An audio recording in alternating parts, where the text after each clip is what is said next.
Hey guys, today we're doing GCF and LCM, a little reminder lesson.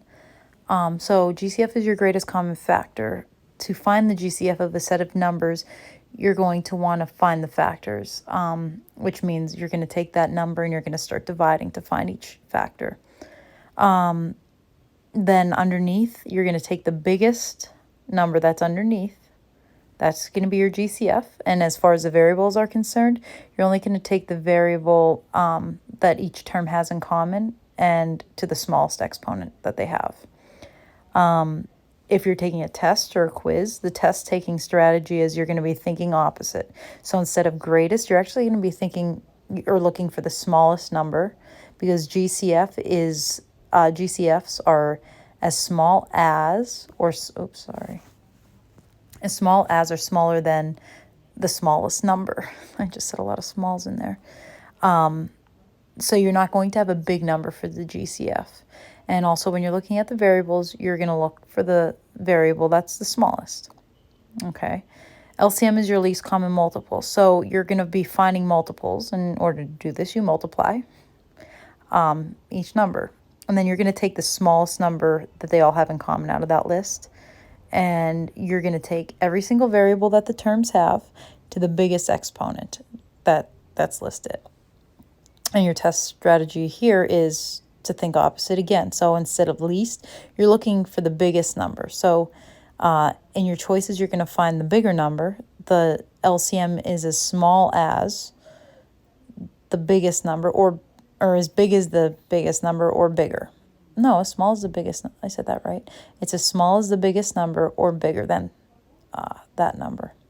And you're going to look for the variable with the bigger exponent. I know I said a lot of words in here.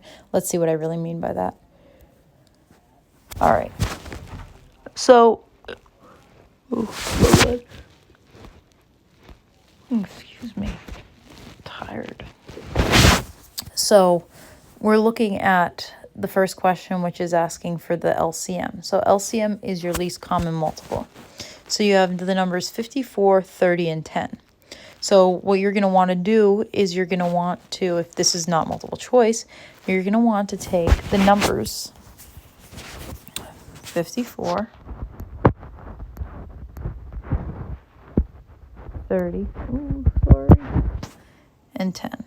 And you're going to go ahead and you're going to multiply to find your set of numbers. So obviously the number is going to end in 0 because 30 and 10 both end in 0. So you're going to take 54, and I'm literally just going to start looking for the number that'll give us a 0 here. So 54, times 2, times 3, times 4, times 5. Okay, so 54 times 5 will give us 270. So,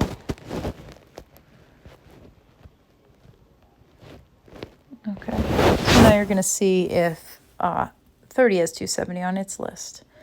So you could either do 270 divided by 30 to figure that out, or if you're still in the multiplying mind, or if you don't understand why that would work, do 30 times 2, 30 times 3, 30 times 4, 30 times 5, 30 times 6, 30 times 7, 30 times 8, 30 times 9. Oh, there it is. 270 is a factor of, or a multiple of 30. And obviously, I know that 10 times 27 is 270. Okay, so 270 is the smallest number that they multiply up to.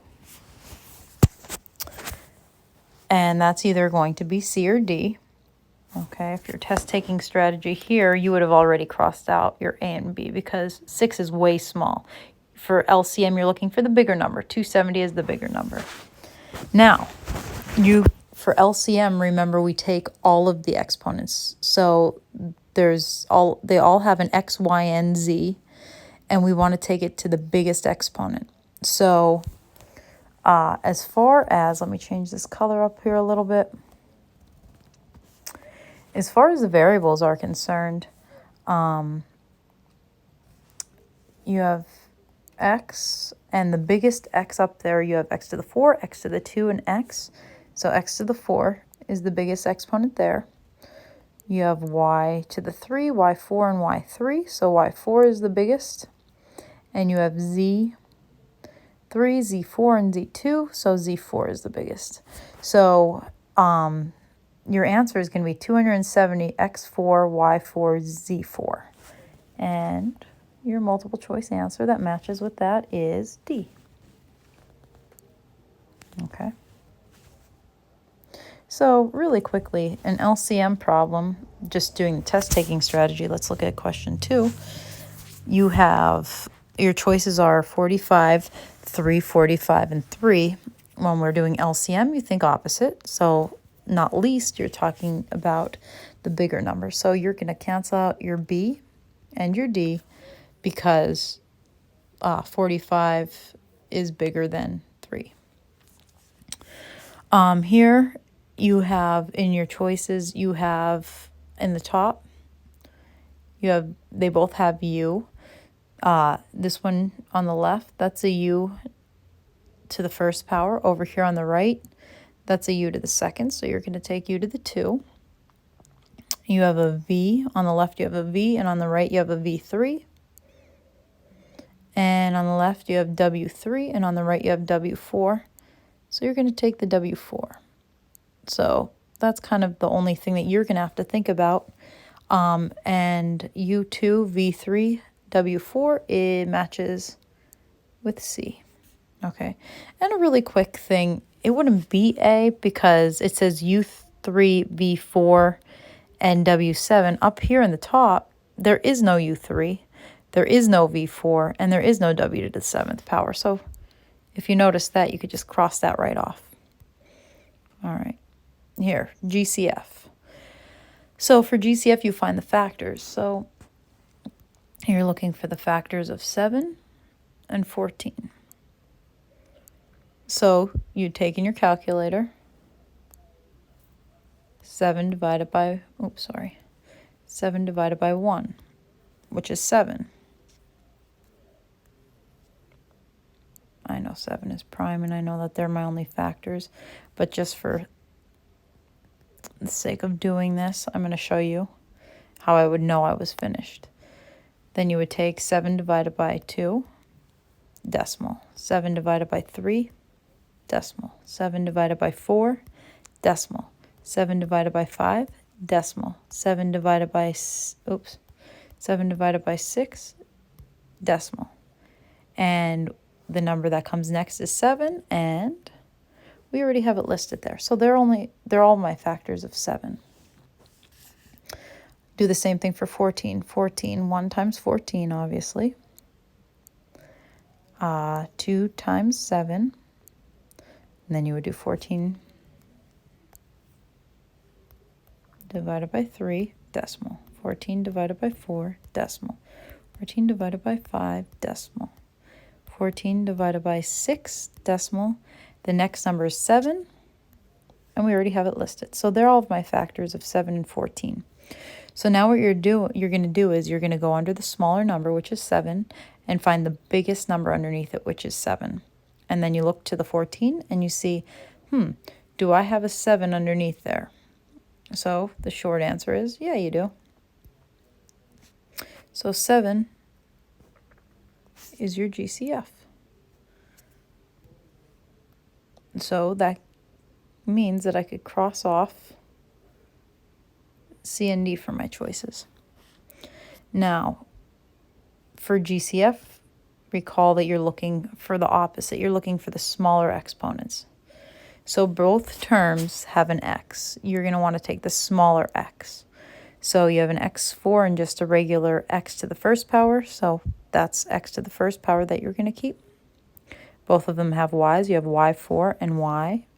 So you're just keeping the y. So your answer should be 7xy.